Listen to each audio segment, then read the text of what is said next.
कह रहे हैं कि भाई जैसे जो भी पाप में हमें जो भी मिलता है वो पाप कर्मों की सजा मिलती है। तो सामने वाला हमें मारा तो उसने हमें थोड़ी मारा, वो तो हमारे पाप कर्म थे जिसकी वजह से हमें मारा। तुमने उसको मारा, कर्म तुमने उसके अगेंस्ट किए पिछले जन्म में, उसका उसने रिटर्न किया। अब उसने रिटर्न किया तो किस भावना से किया वो डिसाइड करेगा, उसको फिर रिटर्न मिलेगा।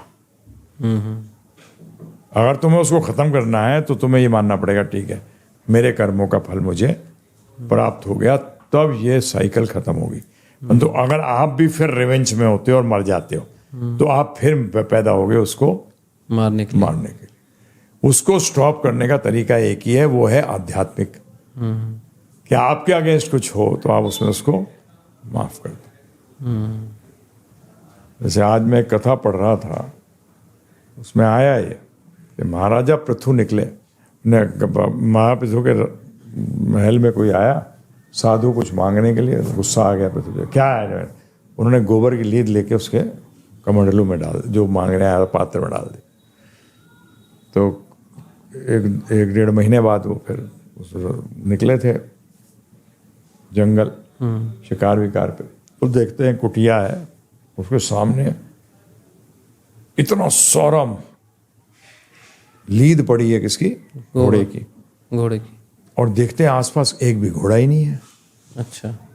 तो गए उनके पास, साधु महात्मा थे अंदर, महात्मा जी बाहर आए, बोलते ये क्या है, एक घोड़ा नजर नहीं आ रहा, मतलब इतनी लीद कैसे है?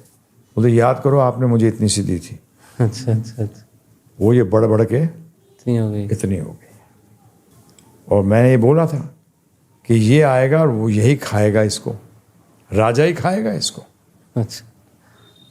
राजा ही, तुमने गलत जो किया है वो बढ़ता जाता है। और उसको भुगतना किसको पड़ेगा?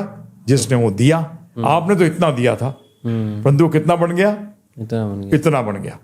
तो पृथु, महाराजा पृथु उनके चरणों में पड़ गए, मुझे बताओ, मैं क्षमा याची हूँ, मुझे क्षमा करिए, मेरे से बहुत बड़ी गलती हो गई, आप बताइए इसका प्रायश्चित कैसे करूं? तो बताऊं क्या बताया उन्होंने साधु ने? बोलते वैसे तो प्रायश्चित है नहीं, पर तो एक ही प्रायश्चित है कि आपने कोई गलती नहीं करी फिर भी आपको लोग दोष दे रहे हैं, तब इससे आप मुक्त हो जाओगे। कि आपने गलती नहीं करी फिर भी आपको लोग दोष दे रहे हैं। बोले आप जाके सोचो, कुछ ऐसा करो। अच्छा। तो पृथु महाराज सोचने लगे कैसे करूं, क्या करूं।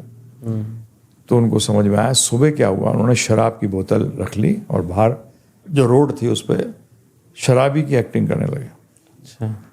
तो लोगों ने कहा शराबी राजा, गधा कहीं का, ये दुनिया भर का, जबकि उन्होंने शराब की एक बूंद भी नहीं पी। लोगों ने सब सुनाया। जब ये सुनाया तो फिर राजा अगले दिन सुबह जब संत के पहुंचे उधर, तो लीद जो थी इतनी सी हो गई। तो उसका मतलब ये हुआ कि दोष ना होते हुए अगर आपको गाली दे रहा है तो बढ़िया है। और आप किसी के ऊपर इतना सा गलत करा है तो वो दिन दुगनी रात चौगनी बढ़ेगा। बहुत बढ़िया बात। पर जैसे पृथु महाराज जी को तो भगवान का अवतार ही बताया जाता है। वो लीला करते हैं, लीला करते हैं। ये सब हमें सिखाने के लिए, ये हमें सिखाने के लिए कि कैसे कर्म कार्य करते हैं। तो इतना तुमने बुरा किया, जैसे मैं कहता हूं ना, पैसे ले लिए वापस नहीं किए, कंपाउंड इंटरेस्ट लग जाएगा। जी। क्या लग जाएगा? कंपाउंड इंटरेस्ट लग जाएगा। आपको अगले जन्मों में पता नहीं कितना देना पड़ेगा, आप सोच भी नहीं सकते।